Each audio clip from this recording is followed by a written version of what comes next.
আমরা শিমুল ইউনিয়ন থেকে মাদককে নির্মূল করে ফেলবো। মাদকের জন্য যদি জীবন দেওয়া হবে, জীবনও দিব, কিন্তু মাদক এই এলাকায় থাকবে না ইনশাআল্লাহ। ইনশাআল্লাহ। আমি যদি এই নিশ্চিন্তপুরের একবার উত্তর পাশ থেকে কাছর ব্রিজ পর্যন্ত ধরি, তাহলে এটা পুরাটাই 2 নম্বর অংশ। এখানে 14টা গ্রাম, একটার সাথে আরেকটার সম্পর্ক নাই। কিন্তু এখন কিছু কিছু যোগাযোগের ব্যবস্থা হয়েছে। যেমন আপনারা যদি এখানে লালাটিকির লোকজন থাকেন, তাহলে আপনারা যদি এই ওই ওই পারে যাইতে চান, একটা মোটর সাইকেলে যাইতে পারবেন না, তাই না? যাওয়া সম্ভব না।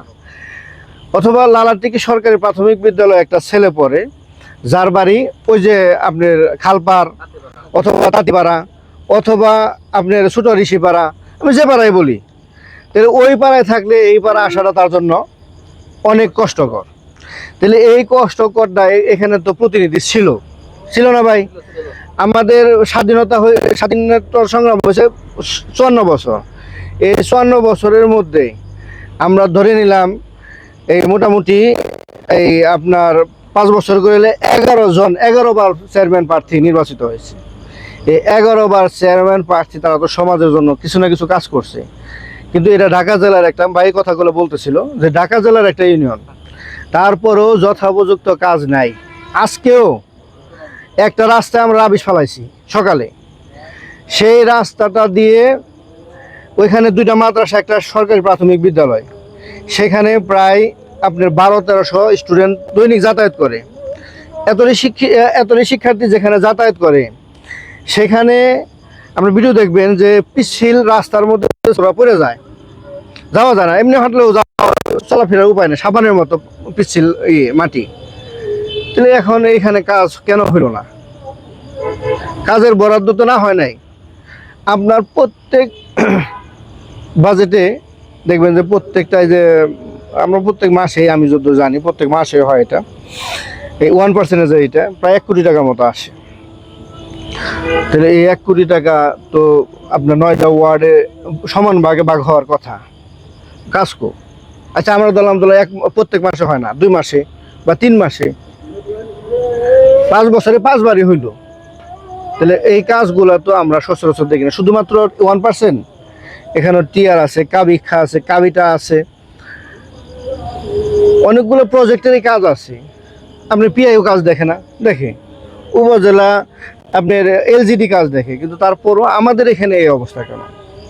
তাহলে ভাইয়েরা, এখন এই যদি আমাদের স্বার্থ আমরা না দেখি, কথাগুলো আসছে, আমি আরো বলতে চাই যে আমাদের এই নিজস্ব স্বার্থ, যে আমাদের এই এলাকাকে গড়ার দায়িত্ব কিন্তু আমাদের। আমি একদম স্পষ্টভাবে বলতে চাই যে দেখেন ভাই, এখানে মাটির ব্যবসা করে কয়জন? হয় 5 জন, 10 জন, সারা শিমুল 15 জনের বেশি নেয়। কিন্তু এই 15 জন মাটির ব্যবসার কারণে আপনার রাস্তা ধ্বংস, ধ্বংস। আপনি আজকে এখানে আপনার বাড়ি রাস্তার পারে থাকলে, রাস্তার তারপরে দিন দোলা খাওয়া শুরু হয়ে গেল। তাহলে এটা বন্ধ করবে কে? সময় কোনোদিন আপনি বাস খাইবেন না আপনি দোলা খাইবেন, কোনটা খাইবেন? আমি আমার কথাগুলা হয়তো ভাই, আমার কথাগুলা আপনাদের কাছে মনে হয় একটু কষ্ট হইলো, আপনারা ভালো করে যদি জ্ঞান দিয়ে বুঝেন। এই যে বলছে, মুরব্বী বলছে যে বাতাস খাওয়া ভালো দোলা খাওয়ার চেয়ে। বাতাস খাইবার গেলে বাতাস খাওয়ার মতো পরিবেশ নিজেরই তৈরি করা লাগবে। এমন একটা লোকের ওইখানে বসাইতে হবে যে এই বাতাস আর দোলা নিয়ে চিন্তা করে যে আমার এই ইউনিয়নের পরিবেশ, এটা আমার রক্ষা করা লাগবে। আপনার রাঙ্গামাটিয়া পশ্চিম পাশে একটা সীসার ফ্যাক্টরি অবৈধ এখানে ছিল, ওই যে ওই গ্রামের ওরা গেছিল, তখন ওইখানে লোকটুক দিয়ে পাঠিয়ে দেওয়া, ওটার স্মরণ হয়েছে, গেছে ওই জায়গায়। এখন ওইখানে গেছে কলাশ্বরীর মানুষ, তারা দৈনিক কান্দে। আপনি যা দেখবেন প্রত্যেক দিন 9:30 10টা থেকে শুরু হবে, সকাল 6টা পর্যন্ত বারুদের গন্ধ উৎকট। তাহলে এই ক্যান্সারের রোগী হইতেছে, গাছে নারিকেল থাকে না, খেতে ধান থাকে না, গাভীর বাচ্চা নষ্ট হয়ে যায়, এর জন্য কে এটারে দেখবে ভাই? ওই জায়গায় লোক যাইতে হবে। এই সমস্যাটা আমার হইতেছে, আপনার হইতেছে, তাহলে এই সমস্যা সমাধানের জন্য আমাদের পথ বের করতে হবে। তাহলে পথটা হলো একটা লোকরে যারা এখানে চিন্তা করে তাদেরকে বসাইতেই হবে ভাই। আমি ইনশাল্লাহ ধ্যাতহীন ভাবে বলতে চাই যে এগুলা প্রত্যেকটা জিনিস এই এলাকা থেকে সরিয়ে দিব, থাকবে না ইনশাল্লাহ। আর আমরা শিমুলা ইউনিয়ন থেকে মাদককে নির্মূল করে ফেলবো। মাদকের জন্য যদি জীবন দেওয়া হয়, জীবনও দিব, কিন্তু মাদক এই এলাকায় থাকবে না ইনশাল্লাহ। তাহলে এই সমাজটা আমাদের ভাই, এখানে হিন্দু মুসলমান আমরা কে কোন ধর্মের এটা আমাদের দেখার কোনো দরকার নাই, আমরা মানুষ। এখানে আমি যে কোরআনের আয়াত তেলাওয়াত করেছিলাম, ওইখানে আল্লাহ বলছে তোমরা মানুষ, তোমাদের মা বাবা একজন, এক জায়গায় থেকেই তোমাদেরকে সৃষ্টি করা হয়েছে। অতএব আমাদের সাথে কোনো ভেদাভেদ নাই, আমরা আমাদের স্বার্থকে দেখতে চাই। এই স্বার্থটা যদি মাদকাসক্ত আমার সমাজ থাকে, আমার ছেলে হয় মাদকাসক্ত, আমার ভাতিজা হয়, আমার ছোট ভাই হয়, তাহলে এই সমাজটা ধ্বংস হয়ে যাবে।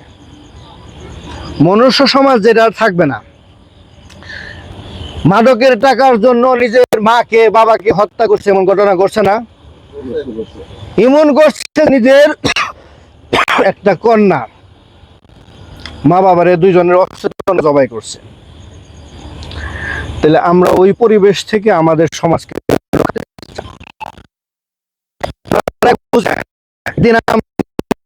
হবে আমাদের, কিন্তু বুঝবো। তো অতএব আমি আমার কথা বাড়াতে চাই, এতটুকু বলতে চাই যে আমাদের এখানে আমরা জন্ম নিয়েছি, এখানে আমরা বেড়ে উঠেছি, এই পরিবেশ আমাদের, এর মাটি আমাদের, এর বাতাস আমাদের, এটাকে রক্ষা করার দায়িত্ব আমাদের। অতএব আমরা যে যেখানে আছি, যে অবস্থানে আছি, আমরা আমাদের স্বার্থকে রক্ষার জন্য সর্বাত্মক চেষ্টা করব। আমরা আগামীর প্রজন্মের জন্য সুন্দর শিমুলিয়া উপহার দেওয়ার জন্য চেষ্টা করব ইনশাআল্লাহ। এই আহ্বান রেখেই সকলকে ধন্যবাদ জানিয়ে আমি আমার শেষ করছি। আসসালামু আলাইকুম ওয়া রাহমাতুল্লাহি তাআলা ওয়া বারাকাতুহু।